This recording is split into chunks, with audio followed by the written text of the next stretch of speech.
Thanks for making the Locked On Ole Miss podcast your first listen every day. We're free and available wherever you get your podcast, including YouTube. We're part of the Locked On Podcast Network, your team every single day.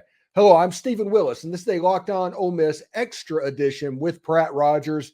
And I know you've seen Pratt on Monday nights, you've seen him on Tuesday nights. Well, this week you're either going to see him on Friday or Saturday, just because it's the off season and we're kind of transitioning over as well. Anyway, Pratt, how you doing, buddy? Man, I'm doing great. What's going on in your world?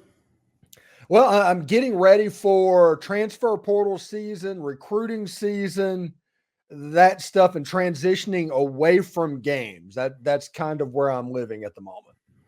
Well, look, the recruiting season is my favorite time of the year. Other than the actual games, I mean, the recruiting stuff's always been my most fun part of being an Ole Miss fan, honestly. I love the transfer portal. It is potentially my favorite thing other than actual games that happen. I think this weekend the first transfer portal visit to Ole Miss will happen with I forget his first name, but it's like Scott something from Southern Mississippi. That's his last name, Scott. Yeah. Lineman. Mm-hmm. Yeah, I saw that. Like anyway. Jarquan, something like that. That's a good stab. I have no idea. That's a good stab. Yeah. Just took a guess at it, you know. So how are things in Central Mississippi? You're not seeing much maroon, are you? Not a lot of maroon right now, but I was happy about the red and blue turnout at the game. I didn't physically go, but it looked like there's a lot of fans in the stadium, and testament to Mississippi State. They had a great turnout today, or turnout on the Egg Bowl as well, and packed the stadium in a pretty large capacity, I thought.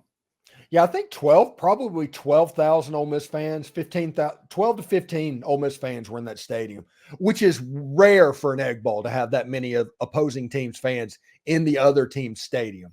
So props to Ole Miss fans for doing that on Thanksgiving night. And the big thing right now is, and my opinion on this is known, but they're not necessarily announcing when the game is next week. The Ole Miss Mississippi State game, not next week, next year. The Ole Miss Mississippi State game is Thanksgiving weekend, is what they're saying. And I think with them saying that, it's not going to be on Thanksgiving Day. I think that is going to be Texas and Texas A&M, and they're going to sign the contract a little bit later on to move that to Thanksgiving. Yeah, look, I y'all know my stance on it too. I love from a viewer perspective, because I typically watch that game on TV. I typically don't go, but it's a lot to ask the student athlete, like I've mentioned, a lot to ask the family. So, don't hate it if it gets moved to Saturday. Saw a lot of eyeballs on the game, though. I think it's like 2.3 million people watch the game, something like that, on Thanksgiving. Yeah, the most viewed cable thing on Thanksgiving was the Egg Bowl. Nice. Mm-hmm. Now, it doesn't put up NFL numbers now. Well, what did the NFL poll? That's a stupid argument, everybody. Whoever wants to, that's dumb. That's saying that, well, he dominated in AAA. He had a complete game, no hitter in AAA. It was like, what did they do in the major leagues that day? I mean, that's what that is. That's a lot of people watching a college football game. It's just people that don't like the game being on Thanksgiving, and they're willing to poo-poo absolutely everything that they see that's good news about the game because it doesn't match what they want. Look, aren't there 3 million people in the state of Mississippi, roughly? So if you sit there and say, hey, two-thirds of the state's watching the game today that would have a quote-unquote vested interest in the Egg Bowl, that's a pretty large number. I think I'm happy with that. I don't think you can compare it to an NFL game. But Anyway, I was surprised to see that number on Twitter. So anyway, I thought it was cool. I like journalists. There's some of them are big friends of the program. Nobody cares that you don't want to work on Thanksgiving. That nobody cares about that. Just like nobody cares that I enjoy watching that game on TV on Thanksgiving night. Nobody cares about that. If you go to games, you don't like it. If you don't go to games, you do. And if you have to work it, you don't like it. but none of this should be surprise type stuff. It just is what it is. Fair. So, speaking of Thanksgiving, the next holiday is probably Christmas, and it's likely going to be reporting day to the Citrus Bowl on Christmas Day, to where the student athletes are going to have to miss yet another holiday, and probably head down to Orlando. I'm just saying Orlando because that's what everybody says. And as me and Pratt records this is before the rankings reveal. So it could come out in 30 minutes and be completely eliminating everything we're about to say. So bear with this. But what are your bowl expectations, Pratt? I think the realistic expectation is definitely the Citrus, but I've seen kind of two sides to the fan base. I've seen, why would we want to go to an Access Bowl and potentially play a more difficult team and not get that 11th win, where maybe we could play, as an example, Iowa and beat Iowa in the Citrus Bowl, get that 11th win and kind of cement your legacy as within the program for that team. So I'm really torn on it, Steven. Typically, I would say, look, I'd love to go to the Cotton Bowl. I've been before. Awesome atmosphere, super cool.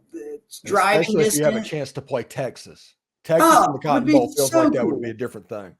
Yeah, so cool. I mean, the Arch Manning saga would be awesome. I mean, Steve Sarkisian, Lane Kiffin. Yeah, there's a lot of just kind of underlying underlying narratives that could tie into that game, so to speak. So the Texas thing would be super dope. I mean, a ton of people would be obviously within Texas would go to that game. I think it'd be jam-packed. And Texas is such a storied program that's what I think would make it really cool too. No disrespect to Iowa. We may end up playing them in the Citrus Bowl. They may come out there and drag us up and down the field, but I just think Texas would be a really, really cool game to play.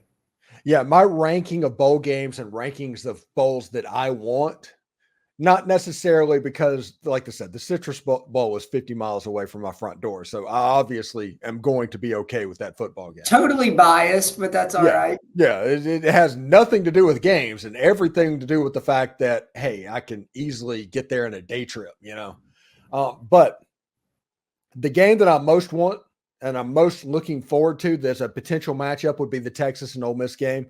That's number one. I think every eyeball out there, that'd be the most watched non-playoff game in college football in the NY6. The number two matchup that I would like to see is Ole Miss versus Penn State. I think that would be like, put that in the Peach Bowl. I think that would be an interesting matchup as well. And then you have the Citrus Bowl, Ole Miss and Iowa. You have the stylistic differences. I think that game has a chance to be very interesting because you have a team that wants to go as fast as humanly possible. And then you got Iowa that wants to go as slow as absolutely possible. They're in 4-minute offense all the time. And I think that would be interesting to see as well.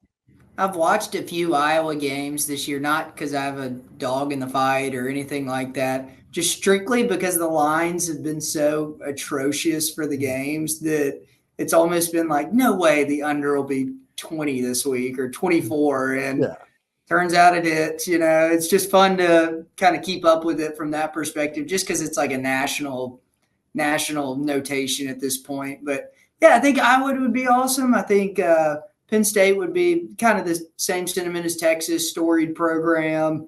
I don't think there's a wrong answer here, Stephen, which is nice. Well, the wrong answer to me, and this is just a personal opinion thing, the person that wants the easier bowl game because they think that is the path to 11 wins. No, just win the bowl game you're in. I don't hate that, actually. I really don't. If this is, you've got 9 wins and you've been a 10-win team before, that's totally different. But from my understanding, never been an 11-win team. I think it would be pretty cool to hit that mark. I don't know. I don't want to play a cop-out game for that, so to speak. But you can't see the future, but if we had the option to win the 11th game in the Citrus Bowl, if you had a crystal ball and you knew you could win the 11th game in the Citrus Bowl, or you lose to Texas or in the Cotton Bowl, I would have a hard time not choosing that 11th win. Yeah, but that's kind of a unique situation because I think Ole Miss can beat Texas. Texas is probably going to be favored by 4 to 5 points, Yeah. but Ole Miss can win that game. And the ultimate win thing would be an 11-win season with a win over the Texas Longhorns. You're going into the 2024 season 5th in the country, and it's kind of let's go. That is the scenario. This is a bowl game. I think you need to swing for the fences here, not play it safe. I get that. Yeah, and you do that because the biggest reward would be beating Texas in their state, in Jerry World, in the Cotton Bowl, and doing the "we just beat the hell out of you" as loud as humanly possible. It would be, and look, if Kiffin could pull something like that off, you got to go ahead and build the man a statue because that would be pretty epic. But look, I don't hate your philosophy either, but I see both sides. I mean, I feel like not taking a stance is kind of a lousy attitude on this one, but I totally see both sides. And getting an experience to play Texas is the experience in itself, so to speak. Part of me thinks, and this is true, everybody's going to freak out because Iowa has an offense that's rated 130 out of 130 teams. Okay. But part of me thinks it may be more difficult to beat Iowa than it would be to beat Texas. I don't know. I mean, I have Yeah, no clue. This is a very weird scenario this year in the matchups that Ole Miss could potentially land. I mean, honestly, maybe Penn State is a team that we want to play the most. I don't know. I mean, yeah, it's they, at least they did fire their offensive coordinator, which, yeah, by the way, New Year's 6, you need to remember that they fired their offensive coordinator. it's at least a conversation worth having, I think. So anyway, it's a unique time, but it's a good time. And when you're 10-2, it's like I said, no bad options. Yeah, I'm telling you, when the floor of this program, which is where it is right now, this is where the floor of Ole Miss's program is right now. It's the Citrus Bowl. That is a bowl that pays $9 million per team to go to that bowl game. Golly. That is more than any other bowl game that is not a playoff game. That's the floor of this program. So you either get the prestige of the NY6 and you get to say that Ole Miss has been to 4 NY6 games in the last 10 years, or you get the highest paid bowl game out of any non-playoff game. There's no way you can lose. There's none. We can talk about preferences and things that we want, and I am all over the Mizzou fans on Twitter and in the videos. I've seen you chirping a little bit. I've seen you chirping. And that isn't the situation. I think Missouri, in a normal year, that the SEC is getting 4 teams in the NY6, Missouri is good enough for that 4th team. I do not think they match up with Ole Miss resume-wise. And you look at wins and losses and just the simplest things, wins and losses, head-to-head against LSU, stuff like that. Ole Miss wins every single one of them. Yeah. Missouri fans are having to drill down into margin of victory against Auburn or something like that, or how they play Georgia for them to even have a case. And that's how you know that Ole Miss wins. And it's all going to depend on whether or not the committee goes with their ranking of 9 that they were, and leaves Ole Miss at like 11. Because honestly, if Ole Miss gets to 10 and Missouri's at 9, Ole Miss is going and not Missouri. Because Ole Miss is going and to go there would be a lot of sour grapes on social media. Oh yeah. They can't avoid it. They can't avoid it. Roles were reversed, and if I was a Missouri fan, I was in front of Ole Miss in the playoff picture and got leapfrogged, so to speak, I would be a little disappointed if what happened to the roles TCU. were reversed. Say that again? That's what happened to TCU. Yeah. I mean, I think you kind of at least got an argument to be made to be a little frustrated at the minimum. Yeah, but it's a situation to where if you look at what Missouri's done, whenever Missouri got that 9th ranking, they had 2 top 25 wins and played Georgia fairly well. Now, 2 weeks later, they just have played Georgia fairly well, and they have no ranked wins. Yeah. And it's a situation to where if Tulane beats SMU on Sunday or Saturday, Ole Miss is now the only team that has defeated a conference champion from the American. That's just another bullet point on the resume that Ole Miss has to go with the LSU game that Missouri lost to on their home field. And it just resume wise, they're not going to win. They have to drill into the numbers to try and find a way to make it work. And like I said, if 4 SEC teams could get in, and honestly, they probably should, but they won't let them because they came up with the narrative in the September that the SEC was down. And this whole time they talked about the SEC being down. So you can't let 4 SEC teams come in a year that everybody says they're down. And what it really is Tennessee is not as good as we thought they would be. Tennessee's down. Other than that, SEC is pretty good, kind of like it always is. And Missouri or Ole Miss is going to pay for the fact that media narrative is the SEC is down. And they're probably better than every other conference. Over the last 2 to 3 weeks, that LSU win has looked better and better too, strictly based off of there's a darn good chance Jaden Daniels ends up winning the Heisman this year. He should. So, I mean, that's just got to account for something, you would imagine too. So anyway, all that to say, I totally couldn't be more on board with all this getting in that access bowl narrative, but I mean, it is what it is. Some big wig suit will figure it out. And anyway, I'll have to rely on it if it doesn't happen. Yeah. We're relying on 20 people in a room to come up with that decision. And I mean, you're dealing with innate biases and things like that. So it doesn't matter if Ole Miss is clearly the third best team in the SEC and they have the much better resume over the Missouri Tigers. It might just not happen. And if that happens and Ole Miss ends up in the Citrus, so what? That's still $9 million that's going into the school's bank account, the athletic department. And you're going to play a team that you haven't played that often. You have a chance for your 11th win. And with that win, move into the top 10 for the start of 2024. And these are all things that need to happen because, Pratt, I talked about on my show, the moment the Egg Bowl ended, we needed to have moved on to 2024. And everything needs to be about that playoff.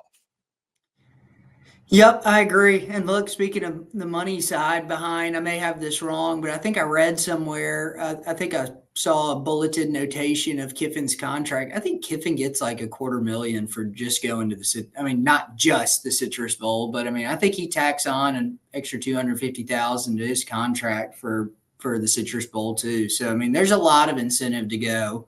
But totally get.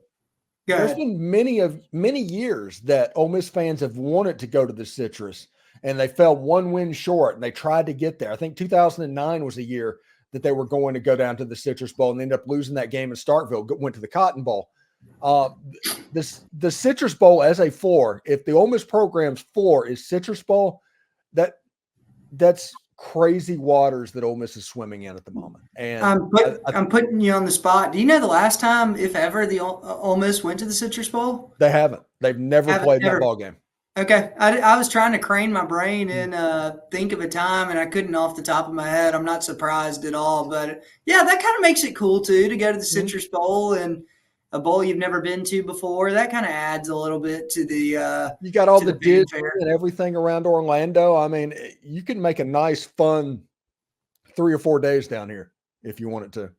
Well, look, I'm coming to hang out if it ends up in the Citrus Bowl. So maybe crashing on your couch or something, Steven. Inviting myself on air. Yeah. Come on down. If nothing else, we'll buy anybody that comes down that's a Loomer and a member of the podcast. We need to get together at least one night ahead of time. All the Loomers that are in the Orlando area and just kind of hang out and visit. No doubt. Mm-hmm.